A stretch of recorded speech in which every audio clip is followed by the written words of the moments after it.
A very good morning. Welcome to Trading Hour. I'm Sonia Shenoy. With me is Surbhi Upadhyay and Pavitra Parekh. Well, unfortunately, there's not too much of a recovery that we're seeing in the market. It is all over the place. That's the only way to put it. Now the market, in fact, is taking a turn for the worse. But what really stands out today is the precipitous fall that we've seen yet again in the Adani Group stock. So once again, there is a slam dunk there, and now most of these stocks have halved this year already. Adani Enterprises, Power, Adani Ports. In fact, Adani Power is now down 50% in 2023. Adani Wilmar is down 40%. There's also no recovery in the Bank Nifty. Remember, the Bank Nifty closed below 40,000 for the first time since October. And this morning, despite some attempt to recover, there's no recovery in the Bank Nifty just yet.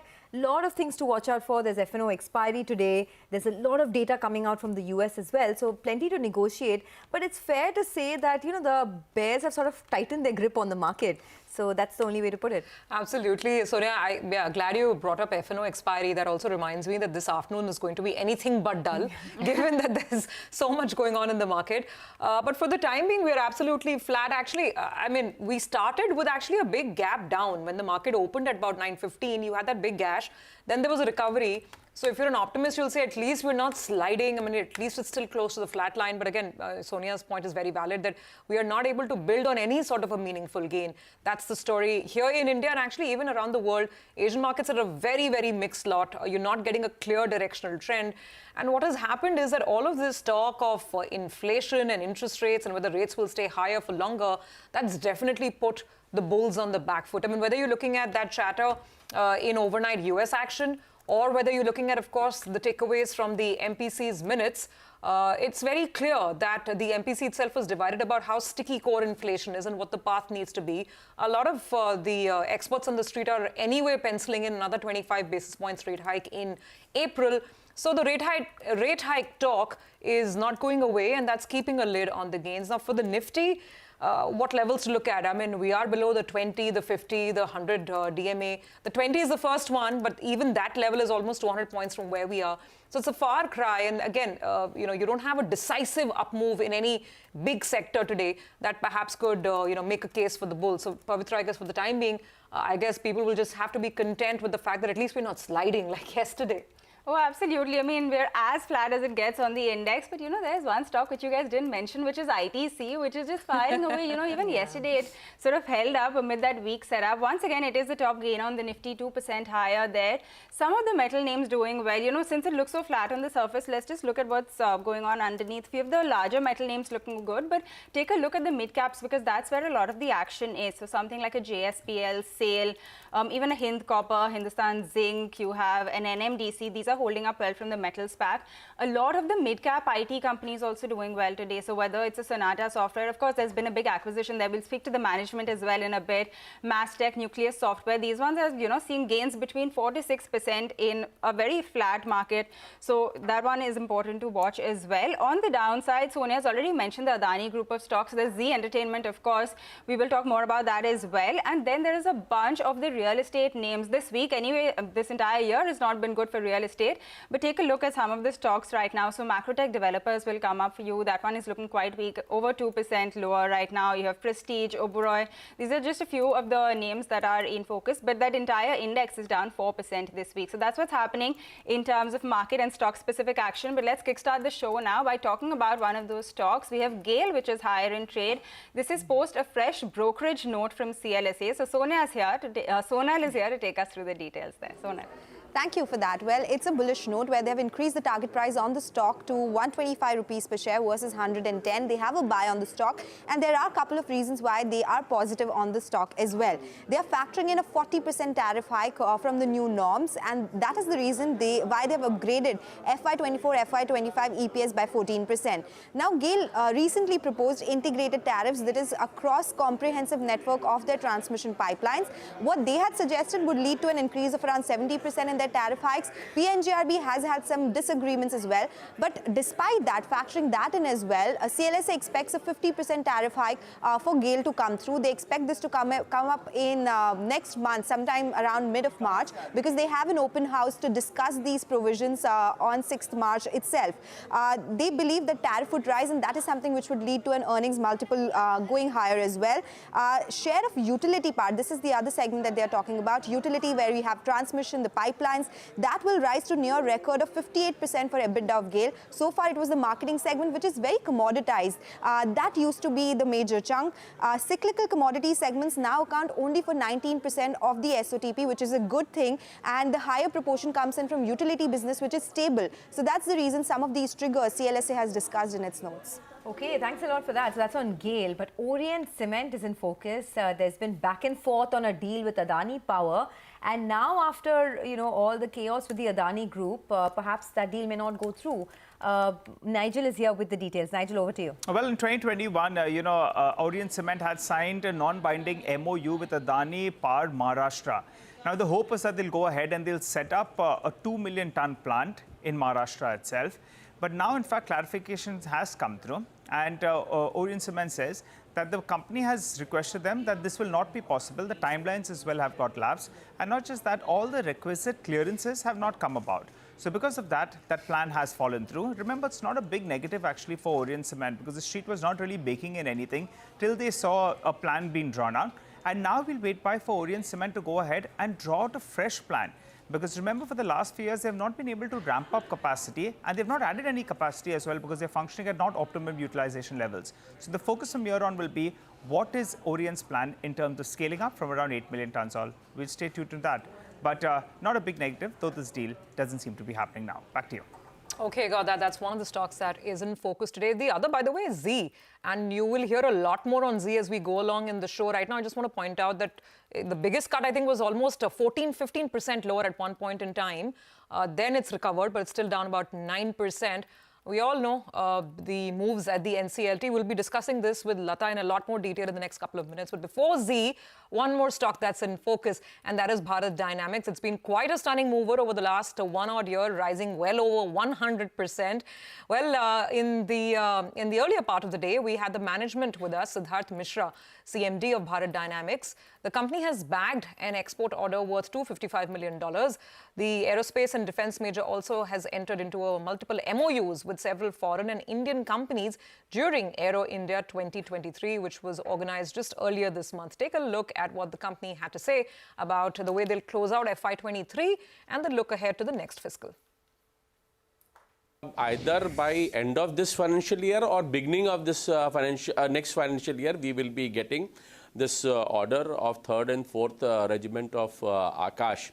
And I'm sure that we will be getting by then. So my this year's order book will be more than 10,000 crores. See, margin we are looking more than 20%. We already in third quarter we have around 19%, and it will be more than 20% by end of this year. Hey guys, welcome back. You're still tuned into Trading Hour here on CNBC-TV18. For the markets, like we've been telling you, it's absolutely flat right now, just around 20 points higher right now. And the Nifty Bank is where you're still seeing some pressure come through. So that is around 0.25% in the red. But let's talk about what's going on in the world of commodities. Manisha joins us to tell us about what's going on with sugar prices today. Manisha. Thank you for that, Pavitra. Trading at a 6-year highs in the international markets at around 21.4 cents per pound. There is support coming in as there are supply concerns now in the major two producers and exporters of sugar in the world. One is India and the other Brazil. Talk about India first, and we have seen ISMA come out with a report revising production downside to around 34.3 million tons. ISMA in its latest report also says that they are looking at production outlook at 6.1 million tons, something that the government already has announced. So another review or more exports of sugar out of India is something that seems to be ruled out right now. The reason being that we have seen high temperatures leading to faster maturity in sense of the cane crop there. Also, the higher temperatures may mean that you will see the ice cream, cold drinks demand coming in early as the summer season has kicked off early in India. So while there is lower sugar production but higher demand estimates also because of festivities and the wedding season ongoing, those are the few reasons that could be supportive.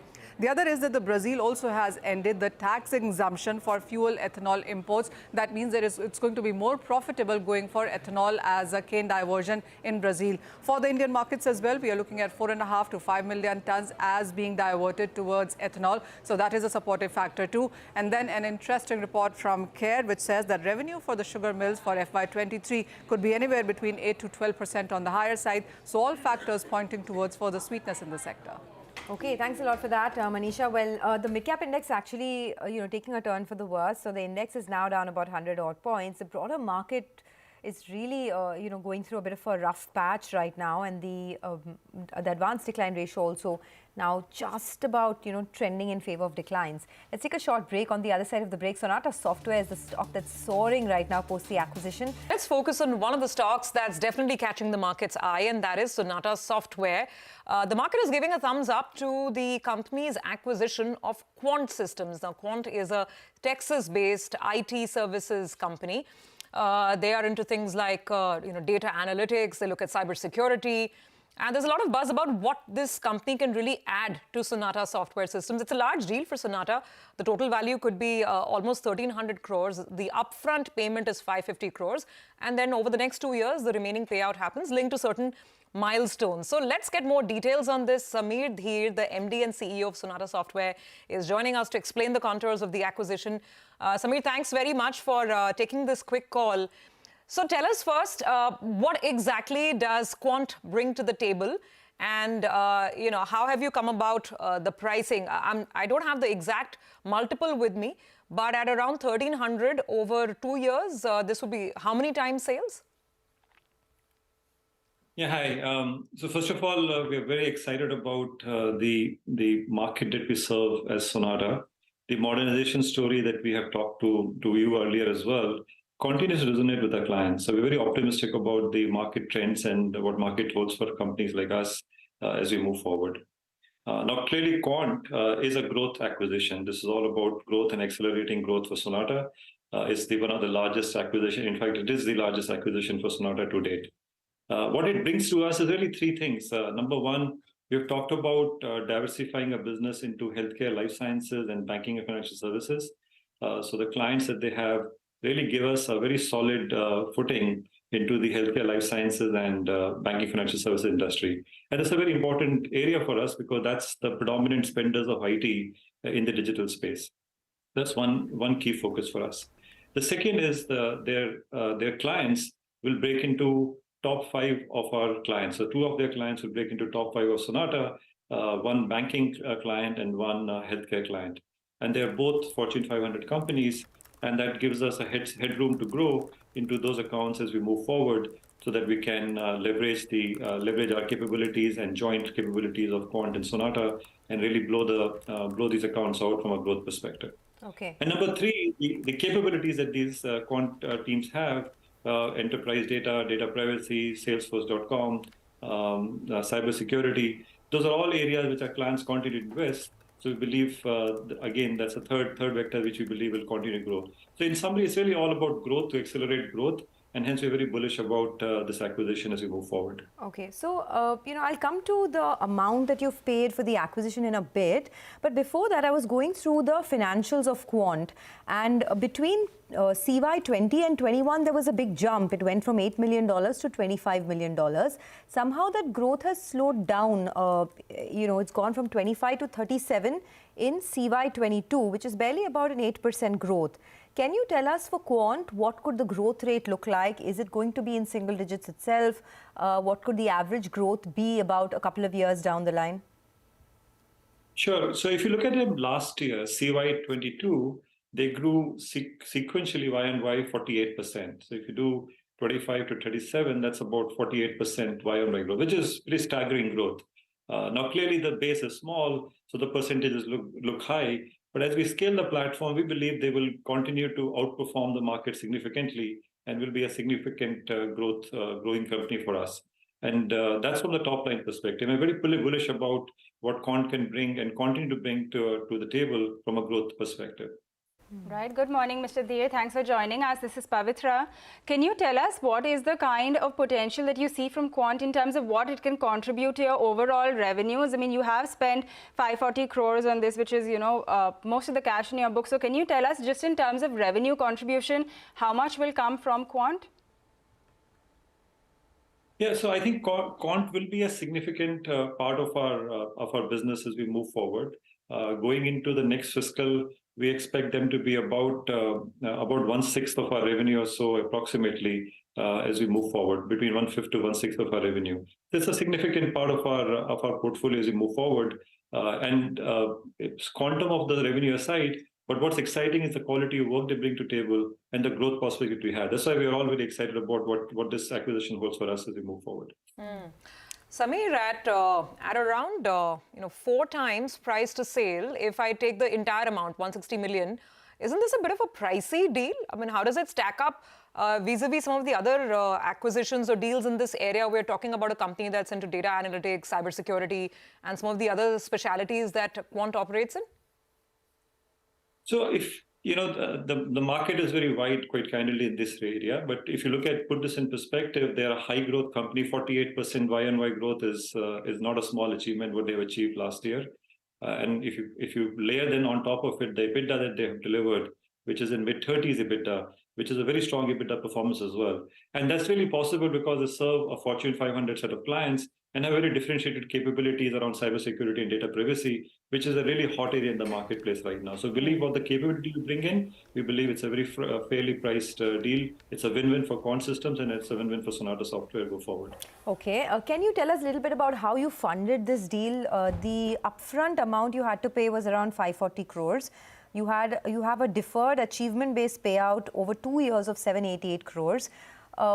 Where would that come from? What is the cash on the books currently? And will you have any money at all left back in terms of cash for any future acquisitions?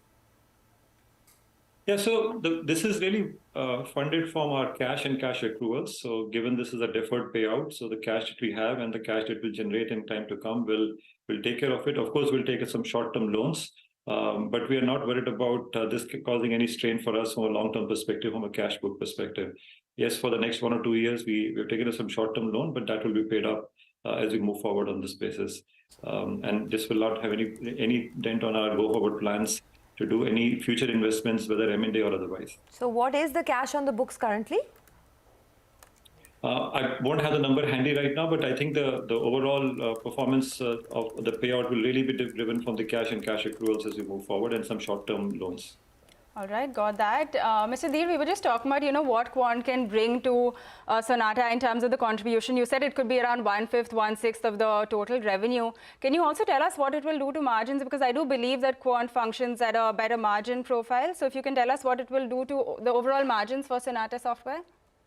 Yes, it will be an accretive acquisition from a margin profile perspective. It's not surprising because they are in a niche area, and it's a niche area which is fast growing. There isn't a conversation in the cloud space today which is devoid of data privacy, cybersecurity, enterprise data. So they're really in the heart of the action from a Fortune 500 perspective. So yes, it is accretive from a Sonata perspective. Like I said, they are about mid-30s EBITDA. So it's accretive. And we think that momentum will continue even as we invest back in this business to further accelerate the growth.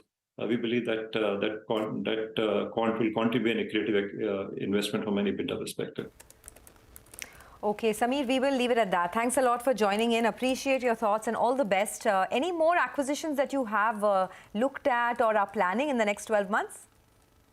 So as we looked at this, yes, we have been carefully looking at expanding our white spaces. Our focus has been on the modernization space because we're really going after the cloud and data market significantly, and we believe these were the market leaders. So right now our focus is to make Quant team get integrated into Sonata, make this successful, and continue to expand the company as we move forward. Okay, appreciate your thoughts and all the best once again. Thanks a lot. That's Sameer Dheer of Sonata Software saying that Quant Systems is a growth acquisition for them and they may take some short-term loans, but they're not worried about any stress on the balance sheet. They'll make do with the cash right now and the cash that comes in from growth over the next couple of quarters. Let's take a short break on that note. We will discuss the market fundamentals with Prateek Parekh from the... Okay, you know, Zee Entertainment is really the talk of the town after all the volatility that the stock has seen. Now, the NCLT has admitted IndusInd Bank's plea seeking insolvency proceedings against Zee Entertainment. Now, this has casted doubts on whether the company's merger with Sony will go through at all or not. Now that IndusInd Bank has dragged Zee to the NCLT, what are the options that Zee Entertainment has? Can the merger still happen? Lata is joining in. She has spoken to IBC lawyers. Lata, what have you picked up? Looks like the street is not very convinced. Well, actually, the best option that Zee has now is to go to the NCLAT, which they've probably already done. Now, why they have to do that is, what does NCLT admission mean? It means your board and your management has been set aside and the committee of creditors will take over and you will have a new management which will be run by the resolution professional. You don't want that to happen because in that case, the merger is completely off. So their best option is to get the NCLAT to say that IndusInd's plea is not admitted. Can they do that? Well, they can argue, that is the first option they have, to argue before the NCLAT that, yes, we have defaulted on one payment and that's why IndusInd has taken us, but that doesn't mean we are on the verge of bankruptcy or insolvency. We are in the thick of this merger process and we will be able to pay back thereafter much better to IndusInd. There is a possibility like that because there is a precedent called the Vidarbha judgment in which the Supreme Court had disallowed, quashed an NCLT proceeding, believing that the company has a chance of surviving. And therefore, Zee can take that route. The NCLAT, there is a chance. The NCLAT tells IndusInd, we are not admitting your plea at all. But this is not 100% sure that the NCLAT will do it.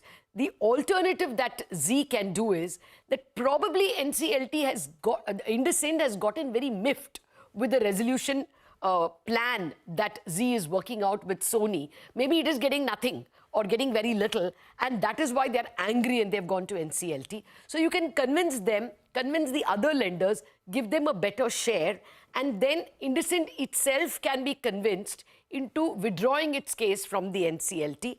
But for that, that's possible under 12A of the IBC Act. For that, 90% of the creditors will have to support that withdrawal. In that case, Zee can come out of it. So both these options are available for Zee. Okay, got that. Let's see how this plays out. Thanks very much for putting some of these options on the table, Lata. Watch that space. The stock is, of course, under a lot of pressure. The fear being that whatever happens, this deal probably is not going to get approved and done anytime soon in a hurry. Let's see how it plays out. Let's move on and get to our next conversation. Prateek Parekh, equity strategist at Nuvama Group, is joining in. Prateek, great to have you with us on the show. Thanks for joining in. Tough times for the market so far in 2023, right? It's been all over the place. This whole specter with inflation and interest rates, that continues to be the dominating talking point. So you tell us, what have you made of the very range-bound to basically negative bias that we've been in the midst of? Do you see this continuing? Yeah, hi. Thanks for having me over. So I think clearly 2023 has started on a very different note compared to 2022. If you look at 2022, it was a very unique year. Globally, there was massive turmoil and chaos. There was hardly any asset class which, there was a place to hide. Almost all asset classes yielded negative returns. But yet, despite that, in India, while headline index was flat, I think what was very encouraging was that you had some of the high beta sectors or some of the cyclical sectors on the domestic part of it doing very well. For example, PSU Bank and capital groups. So as a result, while there was global turmoil and global chaos, in the overall markets, while they were range-bound, the bias was more on the bullish side per se. But in 2023, I think the outlook is changing, and there are a couple of reasons for the same. First, I think fundamentally what is happening is that last year we saw a lot of global slowdown where exports contracted. I think this year, the result season that has gone by so far, we are now seeing some signs of slowdown on the domestic side as well. Especially domestic consumption, which has so far been resilient, is showing some signs of crack. The sales slowdown that we've seen in some of the durable companies, some of the QSR companies, is quite meaningful. And as a result, this year around, there are more concerns on the domestic part compared to the global part.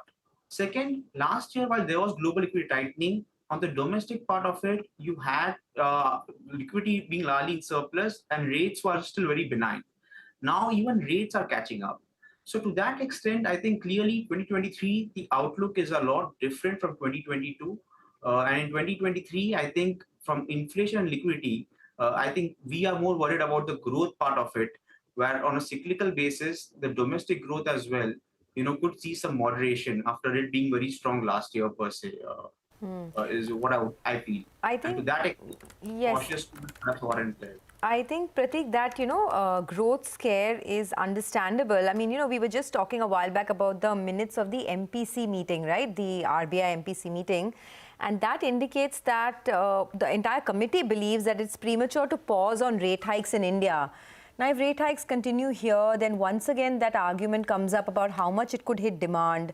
Inflation in any case is pinching pockets. So what happens to that whole consumption piece? As an investor, do you keep away? Do you buy the dip? What's the strategy? Not just FMCG, I'm talking about, automobiles, even the luxury end, which is doing well now, but will it also get hit as rates go higher? Yeah. So our strategy towards consumption basket is, Sonia, that we break down sectors into two buckets. One is sectors which are sensitive to top line or demand outlook per se, where earnings, valuations, are shaped more by demand, and then sectors which are shaped more by margins or input prices of sorts per se. Now, within the consumption space, I think the sectors which are sensitive to demand, I think is where caution is warranted.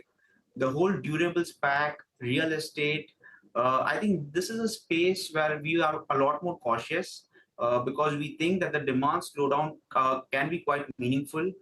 These sectors are coming off a very large base as well that happened post-COVID. And with RBI still maintaining or continuing on the rate hike path, we think demand will be challenging. Valuations over here are still not yet very attractive despite the stock correction that we have seen. So that's a space that we'll be cautious on. But nonetheless, where we do see opportunities is, I guess, on the FMCG space, where we think margins, which was a big headwind, are clearly receding. Where we should see better improvement on the margin outlook over there. And here, given the underperformance post-COVID, we still feel that this is a space to be worth looking at going ahead, especially given the fact that even on rural, we are seeing some green shoots of sorts per se. And the other space that get more constructive on the consumption pack is the auto. And the simple reason is that post-COVID, this has perhaps been the most laggard in terms of recovery. So there is still scope for trading are now white good companies have seen a rise. We were talking about this yesterday as well. This after the IMD has warned of a heat wave in March, and they think that the western region could reach levels of around 37 degrees Celsius in just the coming few days. So to understand the kind of demand that we're seeing on the ground, we're joined by Vikas Gupta, who's the MD of operations at PG Electroplast on the show now. Mr. Gupta, thanks a lot for joining us. This is Pavitra. So just first up on the kind of demand that you're seeing, because we have been talking about, the temperatures really soaring in several parts of the country and the summer season advancing much sooner than it was earlier expected. Can you tell us, we do know that, a lot of your clients include the likes of Voltas, Havells, many of the listed players as well. So can you tell us what the on-ground demand is looking like? Have you seen a big surge in the past few weeks? Hi, Pavitra, and thanks for having me on your show.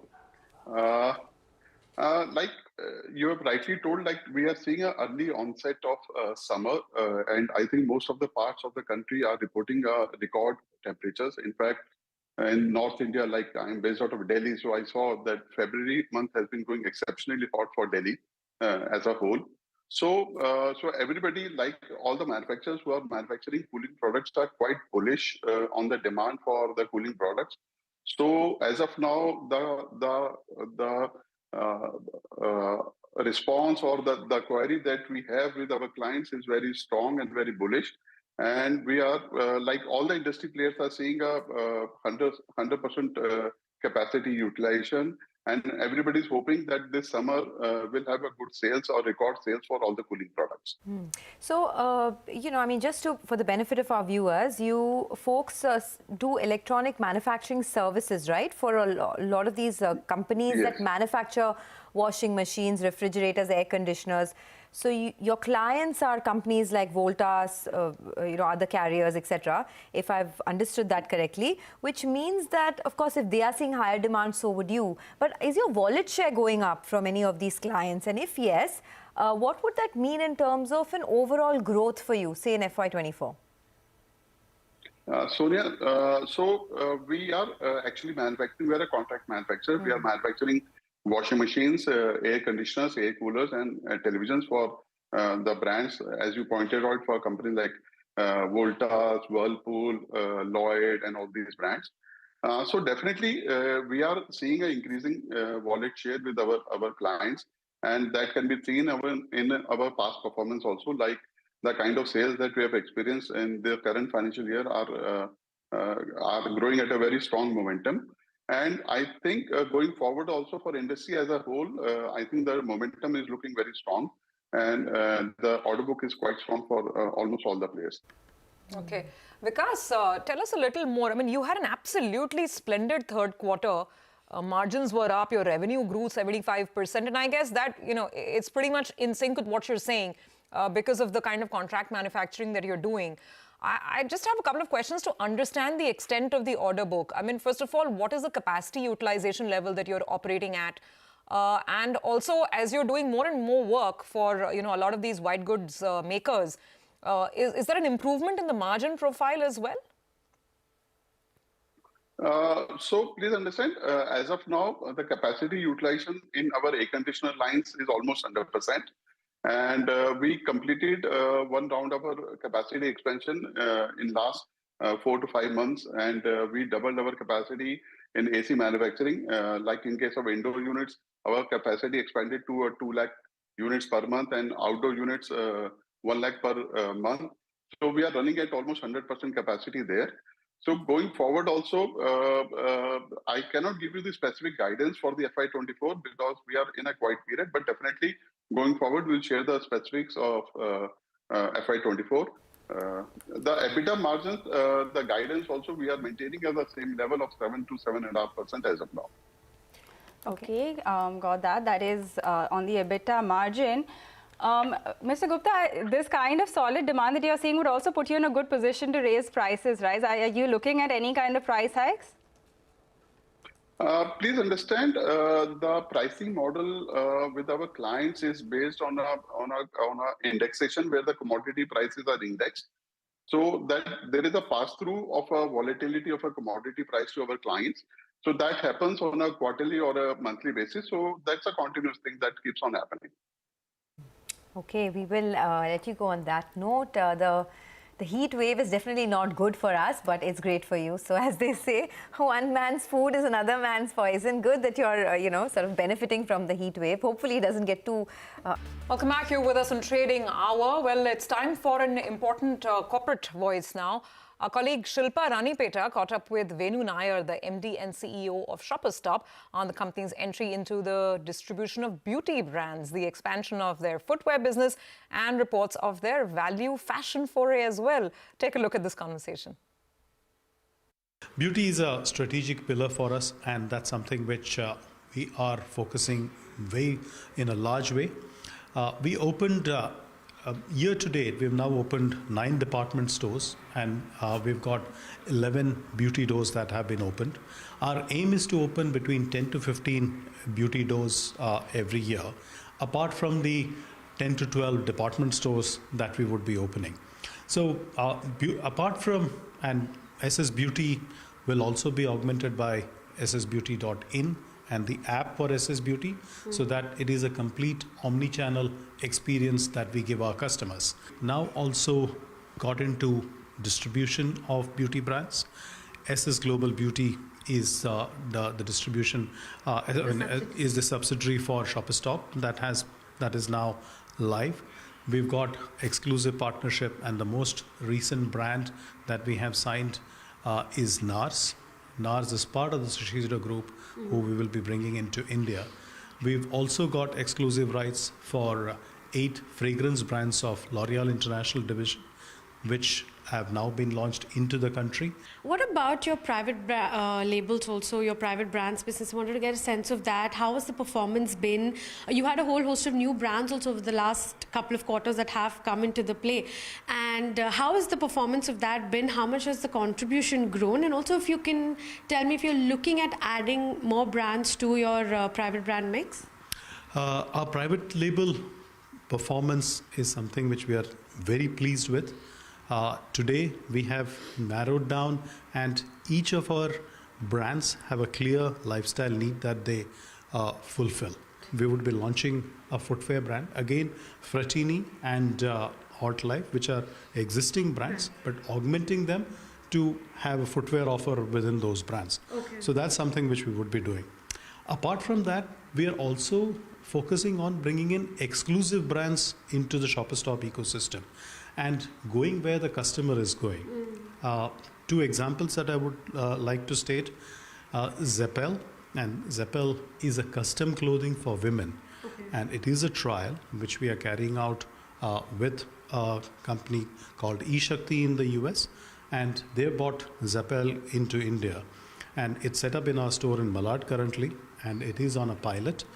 You know, you spoke about new stores, department stores, SS Beauty, a lot that you're doing on the brand side also. So I wanted to get a sense, what's the capex looking like are you on track for this fiscal, and what is it looking like for the upcoming fiscal? All of our capex, what we have spent, is through internal accruals, and we are very comfortable on that front. Not just capex for new stores, but also for all of the investments we have made in digital. And digital is an area we continue to invest in.